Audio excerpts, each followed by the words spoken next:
ഒട്ടകത്തിന് ഏറ്റവും ഇഷ്ടപ്പെട്ട ഒട്ടകത്തിന് ഇട്ട പേര് ആരായിരുന്നു? ഒട്ടകത്തിന് ഒരു വിട്ട പേരൊന്നും ഇല്ലാനിട്ടില്ല. ഒട്ടകത്തിന് എന്ന് പറഞ്ഞാൽ നമ്മളോട്ട് യാതൊരു ബന്ധവുമില്ല. കാരണം അതിന് നമ്മള് സമയത്ത് ഭക്ഷണം കൊടുക്കുന്നു, അത് കഴിച്ചിട്ട് അത് പോകുന്നു, കഴിച്ചിട്ട് ഒരു പോവാണ്. അല്ലാതെ വേറെ അതുമായിട്ട് യാതൊരു ബന്ധവും നമുക്ക് അവർക്ക് വലിയ ബന്ധങ്ങളില്ല. ഇല്ല. ഇക്കാക്ക് വലിയ ഇഷ്ടമായിരുന്നു ഒട്ടകത്തെ. ഒട്ടകത്തിനെ നമുക്ക് ഇഷ്ടമായിരുന്നു. കാരണം അതൊക്കെ ഇത് നോക്കുമ്പോൾ ഭയങ്കര നിപ്പല്ല നിൽക്കുന്നത്, അതിന്റെ വാന വളർത്തൊക്കെ അയക്കുന്നത്. അതൊക്കെ ഭയങ്കര വിലക്കാ വിൽക്കുന്നതെന്ന്. ഏറ്റവും ഇഷ്ടപ്പെട്ട ഇഷ്ടപ്പെട്ട ആളായിരുന്നു. ഇഷ്ടപ്പെട്ട ഒരാളായിരുന്നു. ആ പേര് ഇക്കയാണ് ഇട്ടത്. അതെ, നബീൽ. നബീല്, അമ്മണി, മണിക്കുട്ടി, അങ്ങനെ തങ്കച്ചി, അങ്ങനെ ഓരോരുത്തർ പേരിട്ട് ബാടാ മോനെ, അങ്ങനെ മോനെ, ഇങ്ങനെ മോനെ എന്നൊക്കെ പറഞ്ഞു വിളിച്ച് തടയൊക്കെ ഓരോ ദിവസം ഇങ്ങനെ തീറ്റ കൊടുത്തു കഴിഞ്ഞിട്ട് അതിനൊക്കെ കുഞ്ഞുങ്ങളൊക്കെ വിളിച്ച് കുറച്ചു നേരം മടിയിലെത്തിക്കൊണ്ടിരിക്കുന്നു. അതിന് പിന്നീട് അതായി നമ്മുടെ ജീവിതം, ജീവിതമായി. കാരണം കുളിയില്ല, നനയില്ല, പൊടി അതും ഇതുമായിട്ടൊക്കെ നമ്മുടെ കായംകുളമായി അത്. അതെ അല്ലെ, കായംകുളത്തിൽ നമ്മളവിടെ എല്ലാവരുമായിട്ട് സുഹൃത്തുക്കള്. ഈ ആട് എത്ര നാൾ കൊണ്ടാണ് ഈ വിൽക്കാൻ വേണ്ടി കൊണ്ടുപോകുന്നത്? ആടിനെയൊക്കെ ഒരു 3-4 മാസം കുടിക്കാൻ കൊണ്ടുപോകും. അപ്പൊ അടുത്ത ആടുകൾ വരുമോ? എങ്ങനെയാണ്? അടുത്ത ആള് പ്രസവിച്ച് വരുമല്ലേ, കൂടിക്കൊണ്ടിരിക്കുവല്ലേ. ഡെയിലി പ്രസവം നടക്കുന്നുണ്ടോ? ഡെയിലി ആഴ്ചയിലൊക്കെ 2-3 പ്രസവം ഉണ്ട്. മറ്റേത് വിറ്റ് പോകുമ്പോൾ ഇവിടെ എണ്ണം പറയുന്നില്ല, 2-3 എണ്ണം കാണും ഒരു പ്രസവത്തിൽ. ഈ എനിക്ക് തോന്നുന്ന ഇത് കറക്കാൻ, പാല് കറക്കാനൊക്കെ പറഞ്ഞല്ലോ, ഒന്നും ജീവിതത്തിൽ ചെയ്യാത്ത സംഭവങ്ങളൊക്കെ ചെയ്യാത്ത സംഭവം. ആദ്യം പാല് കറക്കിയിട്ട് അന്ന് പാല് കറക്കാനും പറഞ്ഞ് ഞാൻ ഇതുവരെ കറന്നിട്ടുമില്ല. അപ്പൊ എനിക്ക് ഭയങ്കര ഫീലിംഗ് ആയിരുന്നു. ഞാനിങ്ങനെ ഞെക്കിയൊക്കെ നോക്കുമ്പോഴൊന്നും പാല് വരുന്നില്ല. അപ്പൊ ഇവൻ ആദ്യമൊക്കെ ഇങ്ങനെ മുറുമുറുപ്പൊക്കെ, 2ാമത്തെ ദിവസം കേട്ടും വരുന്നില്ല. അപ്പൊ തലയ്ക്ക് തട്ട് കിട്ടി. തലക്കിട്ട് അടിക്കണം. വടി വെച്ചാണ് കൈ വെച്ചിട്ടാണ്? കൈ വെച്ച് തലയ്ക്ക് തട്ടു.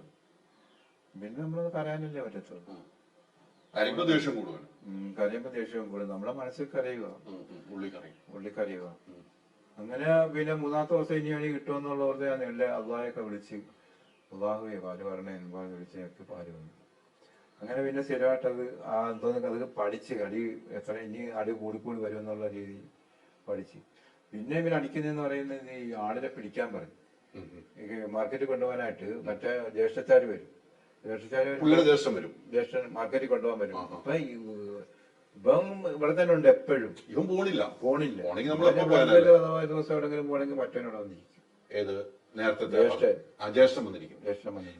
മറ്റവൻ ആദ്യം ഇക്ക പോയത് മറ്റേ പുള്ളി പോയല്ലോ അവിടെ. അത് പോയി. പിന്നെ അവര് അറിവില്ല. അത് പിന്നെ അറിവില്ല. ഇല്ല. അങ്ങനെ പിന്നെ ആടിനെ പിടിക്കാൻ പറയും. ആടിനെ പിടിക്കാൻ പറയുമ്പോഴേ, കറുത്തിനെ പിടിക്കാൻ പറയുമ്പോ ഞാൻ വെളുത്തേനെ പിടിച്ചോണ്ട് വരും. അന്നേരം ഇവൻ അടിക്കും. അല്ലാണ്ടൊക്കെ അറബിയിൽ അടിച്ച് പറഞ്ഞിട്ട് അടിക്കും. അങ്ങനെ അന്നേരം ഞാൻ പറഞ്ഞു ഇപ്പൊ ഞാൻ അസുഖം എന്ന് പറഞ്ഞപ്പോ ഞാൻ വെളുത്തേനെ വിളിച്ചോണ്ട് വന്നു. അപ്പൊ അന്നേരം അസുഖം വെളുത്തയല്ലോ എന്നങ്ങനെ മനസ്സിൽ തോന്നി. അപ്പൊ അത് മനസ്സിലായി അസുഖം എന്ന് പറയാൻ കറുത്തയാണ്. അങ്ങനെ പിന്നെ 2 ദിവസത്തെ തോന്നുകൊണ്ട് അത് പഠിച്ചു ചോപ്പും എല്ലാം പഠിച്ചു. പിന്നെ പറയുന്ന പോലെ കറക്റ്റായിട്ട് പിടിച്ചോണ്ട് പോയി. എല്ലാം ഭയങ്കര ഈ ഇവൻ അടിക്കുന്നുള്ള ഭയം കൊണ്ട് എല്ലാം പെട്ടെന്ന് പഠിച്ച് പെട്ടെന്ന് പഠിച്ചു. ഓ അല്ലെ. ഈ അറബിയായിട്ട് ബന്ധപ്പെട്ടിട്ട് പിന്നീട് നിങ്ങൾ എപ്പോഴെങ്കിലും ഒരു സ്നേഹബന്ധം ഉണ്ടായോ? എപ്പോഴെങ്കിലും? ഇല്ല, ഒരിക്കലും ഉണ്ടായിട്ടില്ല. സ്നേഹം അവന് സ്നേഹിക്കത്തില്ല. അവന് ക്രൂരനാണ്.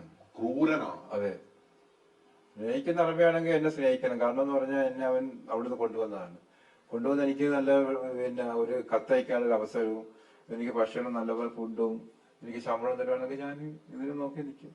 പണി ചെയ്യും. നമ്മള് ഇവിടുന്ന് ഞാനൊന്ന് പോകുമ്പോ എന്റെ 5 സെന്റ് സ്ഥലം വിറ്റാണ് ഞാൻ പോകുന്നത്. 55,000 രൂപ എടുത്ത് പോകാന്നിട്ട്.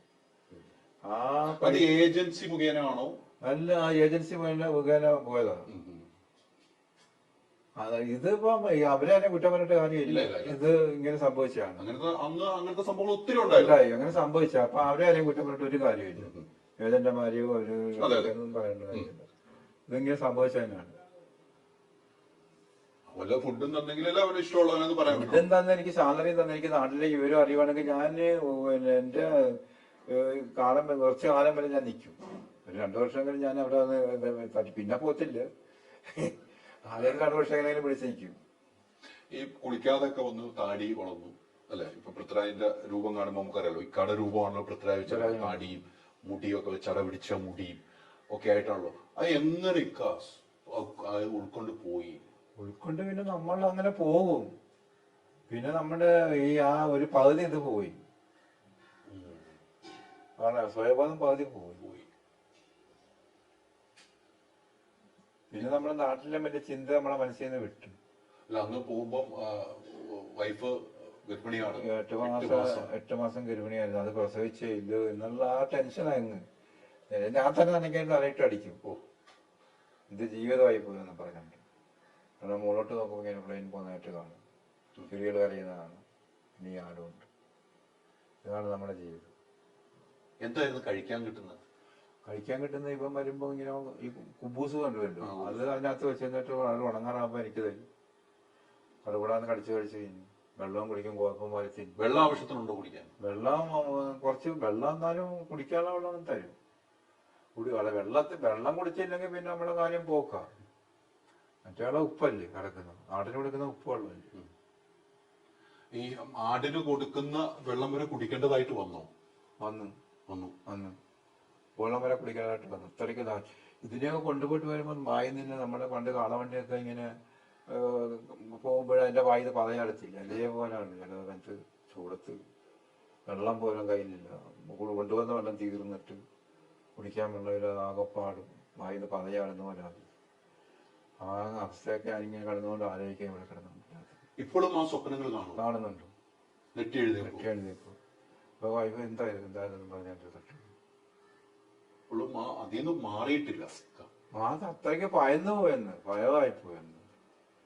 അപ്പൊ ഞാനന്ന് ഇവിടെ ഇതുപോലെ അവിടെ കിടന്നോണ്ട് എന്റെ സഭയെത്തി എന്ന് പറഞ്ഞ് ചിലപ്പോ ഞെട്ടി കിടന്ന് അവിടെ കിടന്നു. വൈഫിന്റെ പേര് വിളിച്ച് ഇതെല്ലാം കേൾക്കാൻ ആരുണ്ട്, കാണാനുണ്ട്. നമുക്ക് ജന്മം നൽകിയ അള്ളാഹു മാത്രമുണ്ട്. അതേ ഉള്ളു അല്ലേ? വേറെ ആരുമില്ലോ. മിണ്ടാപ്രാണികളും ഉണ്ട്. പക്ഷെ അവരുടെ സ്നേഹം വലുതായിരുന്നു അല്ലെ, ഈ മിണ്ടാപ്രാണികളുടെ. അതെ. അതനുഭവിച്ചു. അതൊരിക്കലും മറക്കാൻ പറ്റുമല്ലോ. പിന്നെ ഞാൻ ചാടി പോകുമ്പോൾ എനിക്ക് വിഷമം ഉണ്ടായിരുന്നു. ഇതിനെ ഇട്ടിട്ട് നമ്മൾ ഇത്രയും സ്നേഹിച്ചും പിന്നെ ഇതിനെ ഇട്ടിട്ട് പോകില്ല എന്നുള്ള ഒരു ഭയങ്കരമായ ഒരു വിഷമം അതിനുണ്ടായിരുന്നു. പിന്നെ അതിനെ ഒറ്റയ്ക്ക് ഇട്ടിട്ട് പിന്നെ പോകില്ല, പിന്നെ അതിന് വെള്ളം കൊടുക്കും എന്നുള്ള ഒരു ഭയം ഉണ്ടായിരുന്നു. ആ ചിന്തയും വന്നു. അപ്പൊ എന്ത് നല്ല മനസ്സാണ് നിങ്ങളുടെ ജീവിക. അതെ, അതുകൊണ്ട് മാത്രമാണ്, ആ മനസ്സുകൊണ്ട് മാത്രമാണ് ഞാനിപ്പോ ഇങ്ങനെ ഇവിടെ നിങ്ങളുടെ മുമ്പ് വന്നിരിക്കാനുള്ള ഒരു അവസരം കിട്ടിയത്. ഈ നോവൽ എഴുതിയപ്പോ ഞാൻ ഒരുപാട് സ്ഥലങ്ങളിൽ പോയിട്ടുണ്ട്. നിങ്ങളൊന്ന് അവിടെ ഇതൊക്കെ എടുത്തു കരളിയൊക്കെ നിങ്ങളല്ലേ ഒരു ലോകകേരള സഭയിലൊക്കെ. അതെ, ഇന്റർവ്യൂ എടുത്തപ്പോ ഞാൻ അന്നാണ് എന്റെ ജീവനെ കാണുന്നത്.